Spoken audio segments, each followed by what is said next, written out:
Les talibés qui ont pris vraiment le petit déjeuner pour rejoindre les champs de mine, pour rejoindre les disciples. Vraiment, c'est le petit déjeuner et c'est un partage de communion.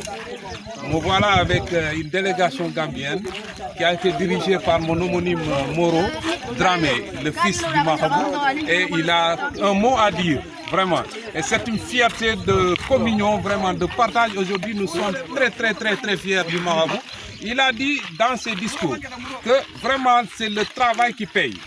Tu ne peux pas être un éducateur. Un éducateur doit être accompagné par le travail. Et là, vous voyez les champs de mil, les champs de maïs, les champs d'arachide. Donc présentement, nous sommes dans les champs de mil pour la récolte. Et vraiment, c'était un message qui a été très attendu. Donc partout par les talibés qui ont quitté la Gambie, la Guinée-Bissau, la sous-région. Et dans le Foni, il y a le Kabada qui est présent. Le Pakao est ici présent.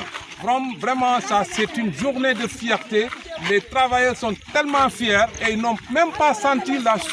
chauffe du soleil. Donc vraiment, Ibrahima, nous sommes très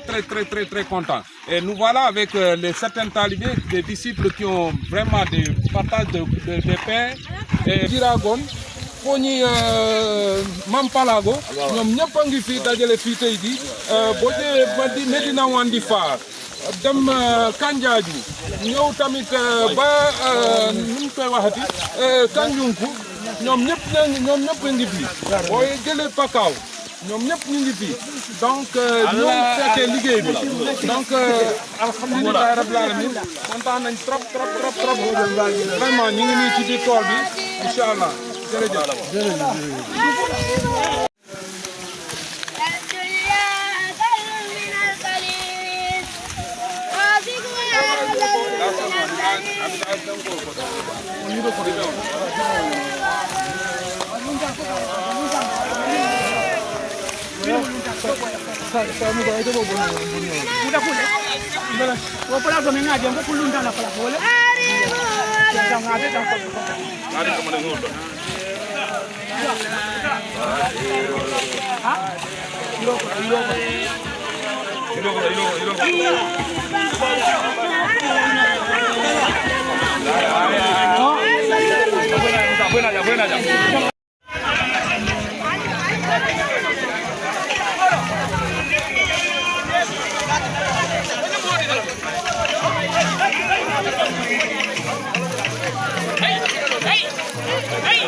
Morite banko ka ke muye bari ni ba mol kondele be folo la ya si dia de la mele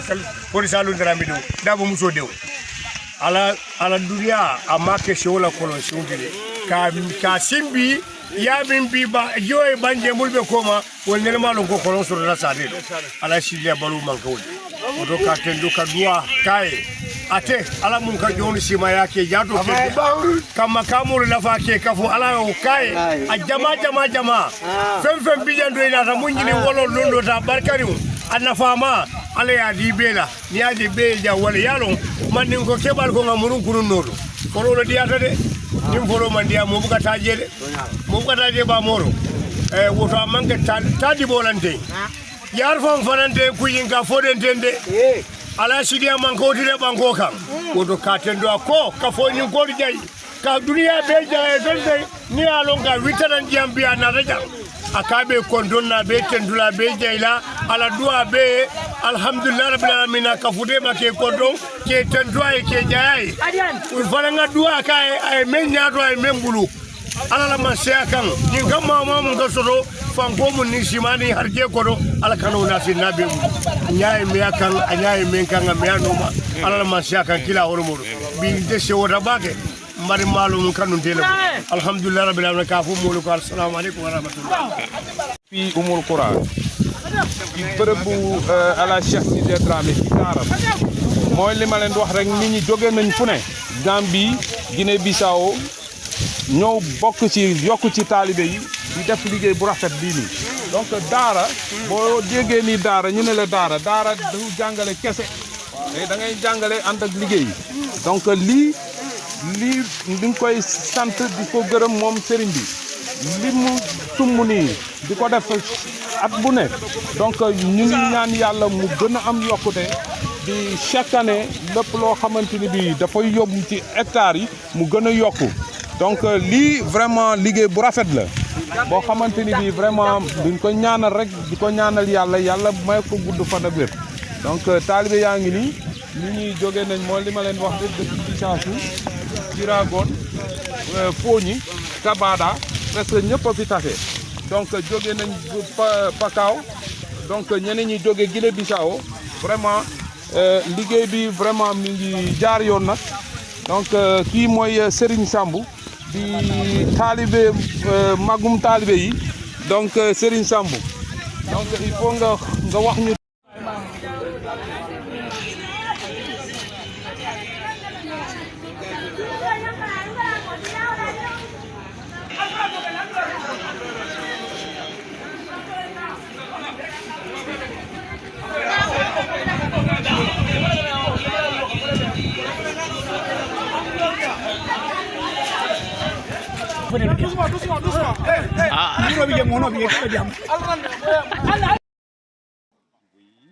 Qu'est-ce que cette visite vous inspire ce matin à Oumoul Koura, dans le grand foyer religieux de retraite spirituelle de Alhaji Sidé Dramé, président national des oulémas du Manding? Écoutez, c'est avec beaucoup de plaisir que je vois ce qui se passe ici ce matin. Je crois que je suis un témoin privilégié du démarrage de Oumoul Koura. Et je suis très heureux de voir ce qui est devenu cet espace-là que j'ai visité il y a quelques années avec le guide religieux. Il n'y avait rien, il y avait un espace vide. Et puis il m'avait déclaré, en fait, annoncé ses ambitions pour cet espace qu'il voulait vraiment exploiter et en faire en fait un pôle de développement agricole. Je crois qu'il est en train d'y arriver avec beaucoup de détermination. Parce que ce que je vois là ce matin, la récolte de ce mil, magnifique mil, avec une production qui va être très intéressante parce que vous savez, dans le monde entier, le mil est une des céréales les plus cultivées. Et ce qui est intéressant avec le mil, c'est que le mil est une céréale éminemment africaine. Éminemment africaine. Nous consommons beaucoup de riz. Le riz vient d'Asie du Sud-Est, en termes d'origine. Le maïs vient d'Amérique centrale. Le blé est originaire du Proche-Orient. Ça vient de chez nous. Ça vient de chez nous. Et c'est important que des guides religieux comme lui mettent l'accent sur l'agriculture qui est le poumon économique de nos pays, pas que le Sénégal. Donc quand on voit un guide religieux qui signe ici en pleine brousse, bâtir ce qu'il a bâti autour de la production agricole, je suis fier de ce qu'il a fait. Franchement, c'est un modèle que nous devrions offrir au reste du Sénégal. Donc ça c'est ma fierté parce qu'il y a peut-être 5-6 ans j'étais venu ici avec des arbres, des herbes, et son ambition est en train d'être concrétisée. Donc je parlais du mil, une céréale africaine. Le sorgho aussi est une céréale africaine. Et donc il faut absolument que ce qu'il est en train de faire soit encouragé. Et je pense que l'État du Sénégal est en train de travailler pour que des chefs religieux comme lui, tous ces acteurs qui travaillent nuit et jour pour faire de l'agriculture, le poumon, en fait, le moteur de notre économie puisse se réaliser. Donc bravo à tous ces collaborateurs, ces enfants, ces collaborateurs directs qui sont là. C'est ça la solution, c'est ça la voie qu'il a été tracée. Je pense que c'est une fierté pour moi qui suis un homme de métier. Voilà, bravo à lui, bravo à lui, bravo à vous tous. Et donc je parlais un peu de ça. Donc vraiment, si on fait du mil, je parlais de la production des 28 millions de tonnes de mil produits dans le monde. Aujourd'hui chez nous, la céréale la plus cultivée, la mieux cultivée au Sénégal, jusqu'à ces 2 dernières années, avant le riz, c'est le mil. En termes de production, c'est le mil, number one, avant de parler du maïs, du riz, etc. Donc c'est excellent qu'on puisse promouvoir la production de mil. Je vais d'abord parler avec lui, je parlais avec son fils, et je lui disais aussi que le sorgho également, qui lui aussi est une des céréales africaines, il faut promouvoir les céréales. Parce que, c'est ce que je disais tout de suite, avec ça vous faites quoi? La bouillie du matin, le fameux mono. Mais quand vous mangez ça le matin, et puis vous pouvez faire du couscous avec, qu'est-ce que vous attendez? Votre petit riz que vous faites à midi, le soir vous faites vous êtes en train de contribuer à ce qu'on peut appeler la souveraineté alimentaire. Je suis sûr que lui, ici, il a atteint sa souveraineté alimentaire, parce que c'est quoi? C'est 17 hectares de mil, si je comprends bien. Et puis de l'autre côté, il a fait du sésame, et puis de l'arachide. Que demande le peuple? Maintenant, il faudra lui dire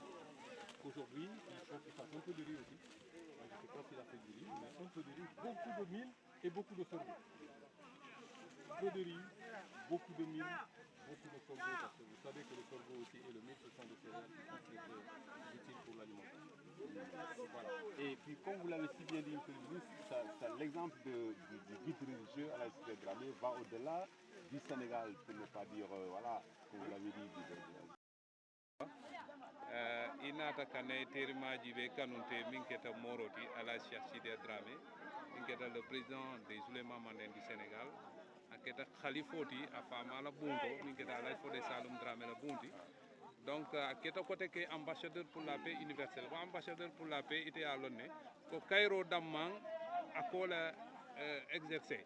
donc ni nata foy futat bi futata la kungoto bi ay ñi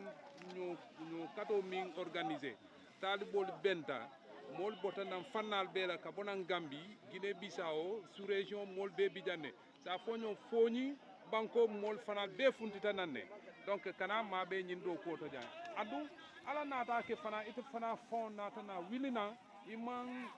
ku fenke ku jibe o kono wita na foy dunta fala kungo kono ite fana si kuma fono bari termalom birin abe jam fana kerker la akete Jean Pierre Nialale donc bi ning futata bi yed ku souté à développement ñing kono avancement ñing kono le donc si kuma fono ala ko to le wasala kal tentu kal jayi ka fali ko sewo batale bi ngamin jang sak man kay ko kuto te ta janne ali kuto te janne ka alfa ba ka konto doro ter male mo na ko belo kunun nom ya fo nyami bring folo non jang sangi dan tan ko mala fe man taran nyamole be nu jani yiro aka fo nyowo tan na jang ngafta ke sate bati o sate fa abe lola se non la fanna afele biya keda wala mu nyinti niya muta ninga muta nyonfe amole kanyimbe na ni moye ni alaji sidi yaje kama nyame ka ala tentu ba parce que bi mo wona ta jam ibe sewo tentol ma nyinelo nte meta nyim folale nko fa kaw banko ka ili tala dawda ka fole kente soko no ali sabali kente soko no nyaade kente soko no o mo ki kuma kendo ti wanyan to banko be mon bu tembo fele fundin kel bijam xammo da mali ci ni ko sandal be haji sidia ba fala yi mba fanfa dum fele talibol fele wala mul fele an ni do ko vraiment c'est au bas ni ñoo wala mu sene sango kan na kumo fon fansu nte buka ti usa asibe ti usa ba wa le buka ma usa ni banko be mo jiyo bi jam nan sabari no bango kesi atebe min kono nyamira be fondi ke bal fana dindu yembi lon ko ba no ba no ala no mana ñu di fana ye no ya lon ko aka min kiten amake afa ya ke banko le ya ke pakaw banko le ake Casamance banko le ake Sénégal banko be le ka tentu la ka jay ni mu Sénégal kinto fana le mu Sénégal ay sabari ga kinto na burundi namba parce que ni na lo min de kinto ko no be kinto be ye nko ni ñi sene kam mo no so ni mo no be so mandala tay for 2 heures ma fa on ko no ka fa ni ma ni ndi do mo uraro ye ni ke futo mais ite kon ko tata donc jaato e ken dia fana jaata ken dia be ñu ko butu ngan sabari numba nga sonyo manga son fon ye nga teol city nga dun kun kol kono nga do ko ke nga ngam min do wala nga do ko fana ko liata fo barkanta ya dro isabari no barkanta ya bi siari ne be sila ka fo fenti so ko alors que nya fele ay tan ko ci non ka fali ko vraiment rendement ni sikké no janga je nyaminte moyenne à ça dépasser parce que na moyenne mondiale kany rendement presque 700 kg 750 kg à l'hectare bari nga min ja ça se rapproche une tonne à l'hectare à ça keno donc pour de 15 pour de bitiarinya et puis sauver ya ba kono to nya fana ba kono wo haka ku ke dole na ko fana kinto na muru kinto kamba kunyo tundo na fere ke fana ka dinko ma fu ma no bula bari mano nin tiyo ani nga do mun din do ko je ba nga bula ni ko ni na mun taati ka tentu ka be tentu ka be jay ka fali ko nde ko ku fere no lamba ke na ko tara bala ka ma ko parce que mom yi sidia ma ko ko ban ko be ma ko mom yi sidia ma ko ka bi le dele ma ko pa kaw ko no ci wala fono wasa bëggoon wax mooy dama am mbégte lool li ma ñëwee fii tey fekkee la nga xam ne mooy ñuy witt la nga xam ne mooy dugub ku xool dugub bi di nga xam ne rendement yi nga xam ne moom la ñuy def Sénégal autour de 750 kilos à l'hectare fii presque ñu ngi dem après les estimations que je vois estimation rek on se rapproche de la tonne à l'hectare lii avec des variétés yi nga xam ne moom la ñu amélioré mën nañ dem de 3 tonnes mais suñu côté yi boo defee 600 750 kilos mooy la moyenne mondiale fii on est autour de 700 kilos à l'hectare fii li ma gis fii mën na def jusqu'à près d'une tonne mu nekk loo xam ne am solo ma ci gërëm sëriñ bi di ko ñaax di ñaax ñëpp ñi nga xam ne ñoo ànd ak moom parce que lii mooy dëkk maa ngi doon wax léegi ne dugub mooy céréale bi nga xam ne mooy céréale africaine ceeb Asie du Sud-Est la jóge en terme de blé Proche-Orient la jóge la nga xam ne mooy sorgho mooy suñu bopp lii mooy suñu bopp céréale africaine foño bi tamit maa ngi koy ñaax bu def sorgho ça vient d'Afrique kinto wula bije kinto koyo bije voilà kinto donc mooy baasi bi waaw loolu Soudan la jógee comme suñu Afrique la jógee te am na loo xam ne suñu maam yi xam nañ ko la nga xam ne mooy suñu alimentation boo ko basé ci lii ak baasi ak foño dafay yokk suñu wér-gu-yaram waaw parce que baasi bi amul benn suuf kii as tuut moo ci nekk presque am ceeb bi nag ñu ngi tuddee indice glycémique bi dafa bëri kon lekk ceeb bu bëri dafa méngoowul ak la nga xam ne moom la ñu santaane rek suñu dëkk dañoo bëgg ceeb kon boo gisee ñëw fii xool li fi xew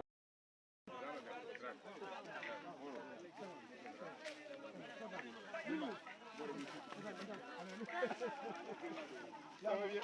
Yalan talbe am ko mo ngi ko talbe am. Adu xawata. Bi wekiti ko ministre de l'agriculture. Wala. Talbe am ko ko talbe am. Ha do ni. Anna. Na la ñu ko. Ah wallahi.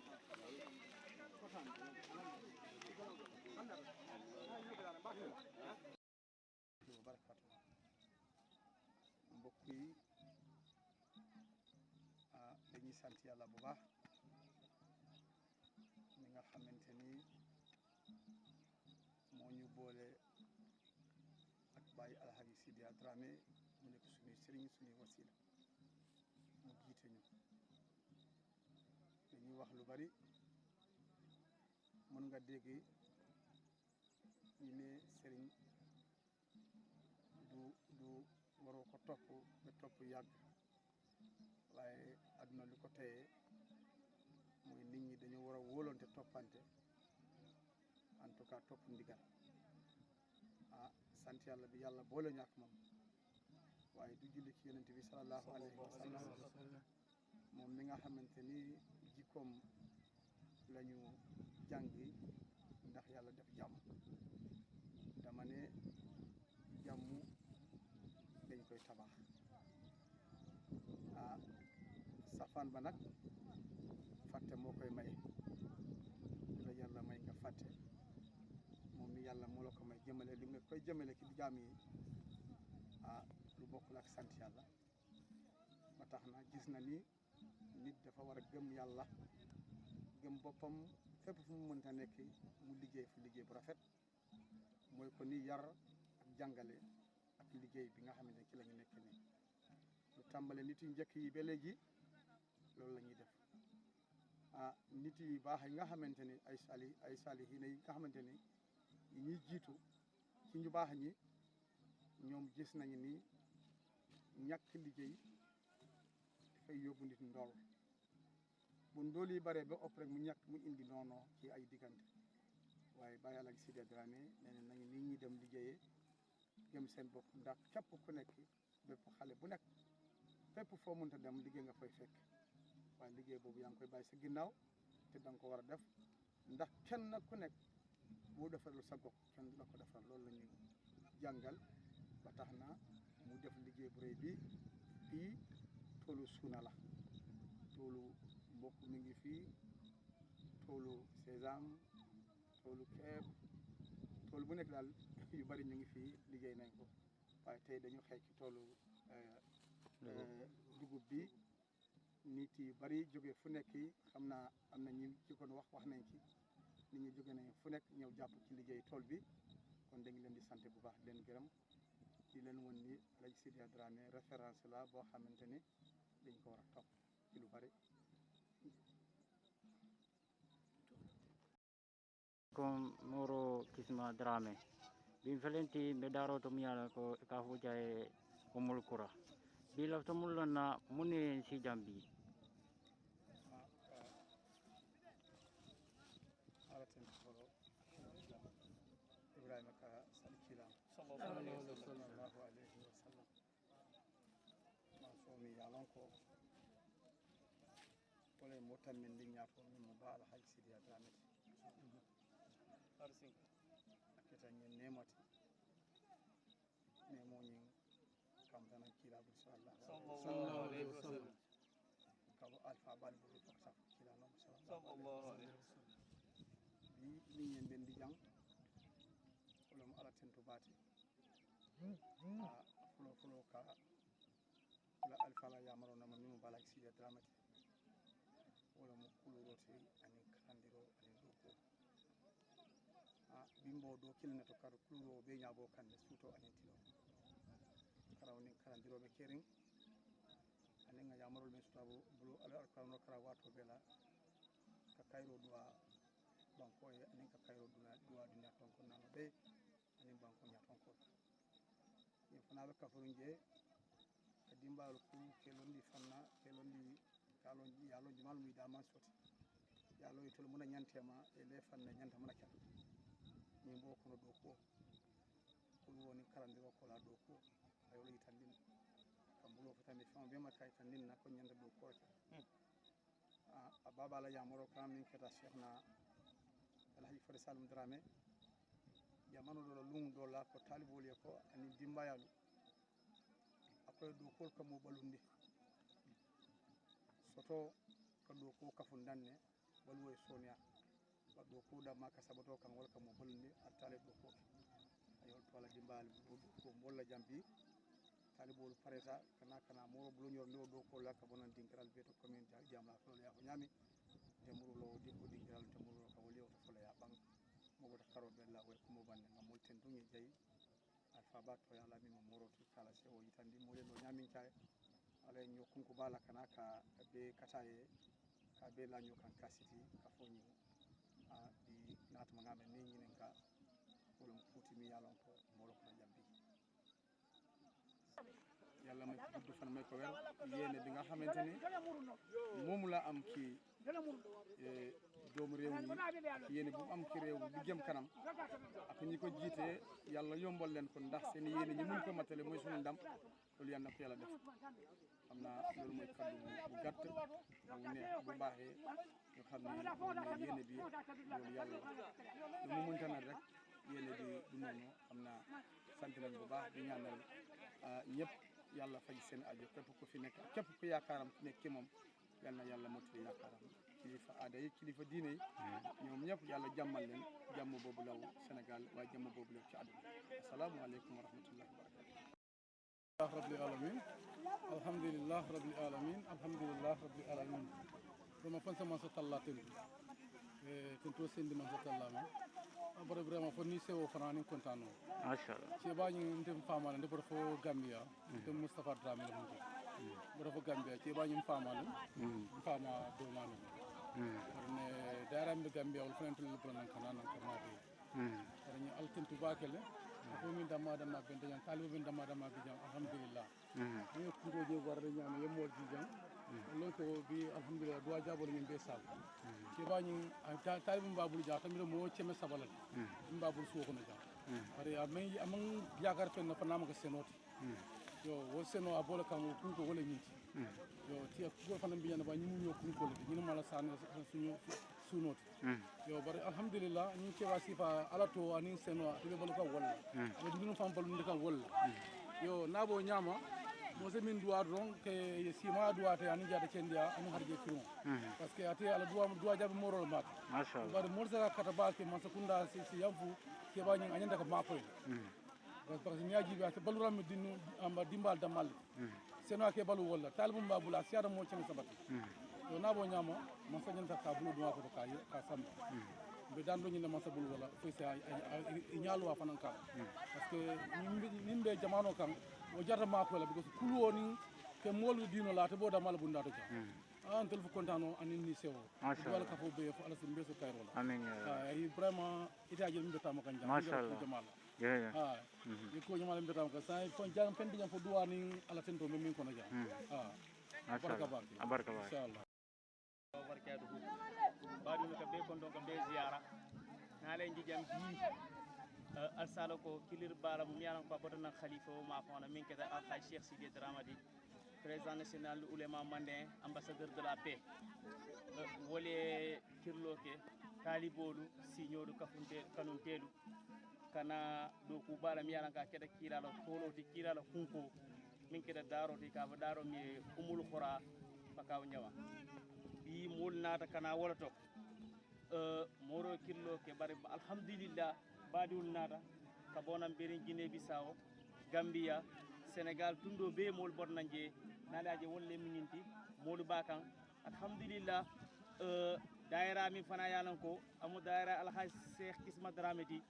mi yalan ko ka bona fo Gambia birikama wona nyando tundul be mi yalan ko ba Gambia kono ka bona nyomi foñi i belnade délégation ba wulini nan kana wodo kola o délégation ñaaton ko nalaje ñi wal mu ñinde Cheikh Moustapha Dramé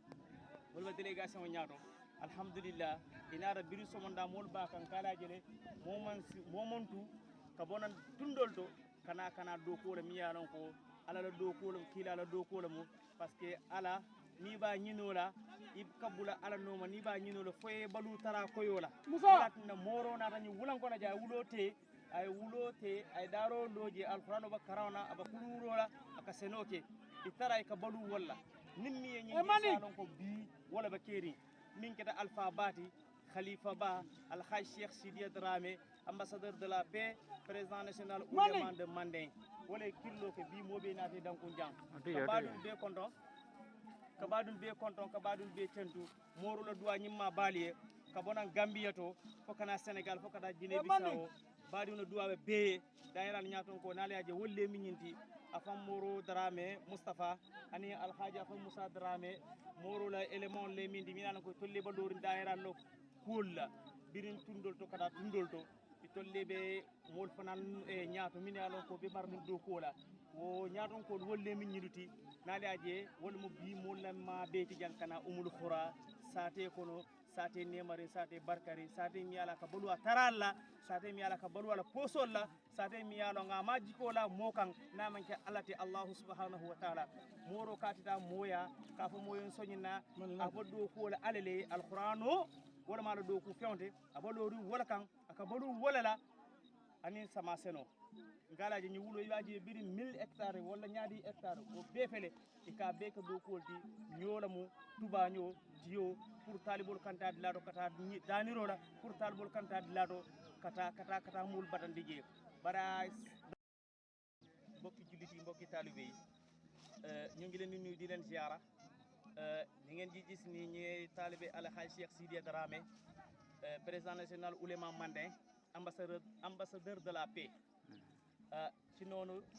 daaram bi nga xamanteni moom la sànce fii ci njama ci àll bi nga xamanteni ci biir àll la ko sànce daara ji mu ngi tudd umul xura daara jooj nag sëñ bi samp na ko ngir jàngale ak yar ak lan ak liggéey mën a liggéey parce que munoo nekk di jaamu yàlla ba pare ngay dundi lu xaraam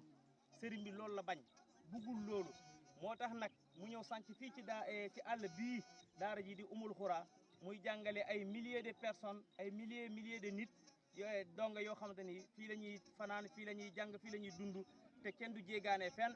sëriñ bi amul lenn lu mu yaakaar lu dul mbay mi ak alxuraan ji ak yar njaboot yi ngir bu ëllëgee réew mi mën a am ay njaboot yoo xamante ne njaboot yu yar la ñuy doon njaboot yu am solo la ñuy doon waaye njaboot la yoo xamante ne du ñu dem ci mbedd mi di sànni xeer wala di jot tojante ay bopp wala di jël ay xeer di jël ay paaka di agressé ci noonu ba mu liggéeyee taalibe yi nekk ci gox yu wuute taalibe yooyu noonu waxtaani ci seeni biir ñu ne sëriñ bi comme mu ngi liggéey te sàkkul ci kenn pour mu dimbale ko dulul ne moom ak dongam yi nga xam ne ñoo nekk ci daara ji léegi nag daayira yooyu noonu ñoom daayira yooyu ñoo waxtaane seeni biir ñu sànnente ay kaddu ñu jottalinte ay kaddu pour ñu ñëw fii ci umul xura jàppale jàppale sëriñ bi ci liggéey bi nga xamante ne liggéey bu am solo la muy ngóob ci pour ñu ñëw dimbale ko pour ñu dagg ay dugub ngóob boo gisee nii mooy suñu tànk fii ci umul xura daayira yu wuute yoo xamante ni ñii ñu ngi jugee Gambie ñii ñu ngi jugee Guinée Bissau ñii ñu ngi jugee fii ci Sénégal ci boppam pour lan ñu ñëw jàppale sëriñ bi parce que sëriñ bi mënul nekk ci àll bi fii daara ji umul xura di jàngale ak yar di bay ba pare nag bu mbay yooyu noonu bu ñoree ñun ñu bàyyi ko mu xaw a yàqu parce que pour dindi mbay mi ci suuf si dafa xaw a jafe moo tax taalibe yi mbokk yi xarit yi àndandoo yi yëpp waxtaan ci seen biir pour ñu jàpp tey ci mercredi ñu ñëw jàppale sëriñ bi le combien la sax mercredi ji pour ñu ñëw le 15 octobre pour ñu ñëw jàppale sëriñ bi ci liggéey bi waaw bu ngeen gisee mbooloo mi ngeen xam ni loolu moo tax tey ñu ñëw fii teew ci daara ji nga xamante ne mooy daara umul xura di tool umul xura sëriñ bi lii mooy liggéeyam nguur gi nga xamante ne moo fi nekk tey loolu la ñu bëgg te ñoom fekk nañ ne lu jiitu nguur gi di fi ñëw sëriñ bi lii la mas a nekk ay at mu bàyyi France mu bàyyi Dakar mu bàyyi Arabie Saoudi mu bàyyi gox Dakar ñëw fii samp ci àll bi di bay di jàngale ak yar pour dëkk bi comme ni ko président bi Bassirou Diomaye waxee ak premier ministre am Ousmane Sonko ni ñu waxee nañu liggéey fii ci suñu réew nañu fexe ñuy bay fii ci suñu réew ngir ñu bañ a jéegaane li nga xamante ne moom la ñuy dund. assalamu alaikum felenti bi nata lamunto mu yalan koy ka foje dara Cheikh Sidia Dramé dara Cheikh Sidia Dramé wol mu daro to mi yalan ko nin tata jibe abe pakaw jamalo kono njama abe raison de sejulo kono moro dum mobe yalone alhaji Cheikh Sidia Dramé bi kirlo kata talibol be nate dankun dol bonna seju dol bonna njama dol bonna jiragon dol bonna Guinée dol bonna Gambie dol bonna sous région bi kono kanama be ni mun keta nyo katodi moro bo mobe kontona etoni kontona a ka faale ko do ko ni bi wol bi jang umul qura nañu ñaanal nañu def ñaanal réew mi Sénégal yàlla def fi jàmm ñi nga xam ne ñoo ngang réew mi ci jàmm yàlla defal leen jàmm ñi nga ngang réew mi ci diine yàlla jàppale leen ak yar bi yar doomu aadama yi yàlla jaar leen ki yoon bu baax ñaanal kii toog ni muy chamar nañ ko ñaanal parce que gis nañ taxawaayam du tey soo gisee ñu jàpp ñu tey ko bu ñuy jëkk xamante ak moom Dakar ci biram daf ma ne Alaaji Sidia ma ne ko waaw mu ne ma nañu jéem a ñibbi dem liggéey mu ne ma li ma gis dama bëgg xiif mu jëkkee fii ci Afrique wax ma sax Sénégal te loolu mënul am te liggéeyu tool lii moo tax ma tey nag wax dëgg yàlla gis nañ taxawaayam boo xoolee tey amul jot waaye bi mu yégee ne rek gars yi dañ ñëw fii liggéey tool ci mboq mu ñëw dugg seen biir bu subaa mu dem ci jigéen ñi ci biir faro bi xool leen yokkal leen xam-xam jox leen mu jox leen courage pour ñu gën a jàpp li ñu jàpp mu gisee mu topp ñuy def gerte mu topp leen kon nga xam ne nit kooku nit ku baax rek la te dafay dimbal réewam ni Sénégal dafay dimbal xalaat yokku liggéey ci Afrique tax na wax dëgg la ñu ngay ñaanal ñaan rek dañ lay ñaanal li ngay yaakaar ak li nga bëgg a def fii ci Sénégal ci jàmm yàlla na ko yàlla àggale loolu rek la ñuy ñaanal Souleymane. naam mën na ko ma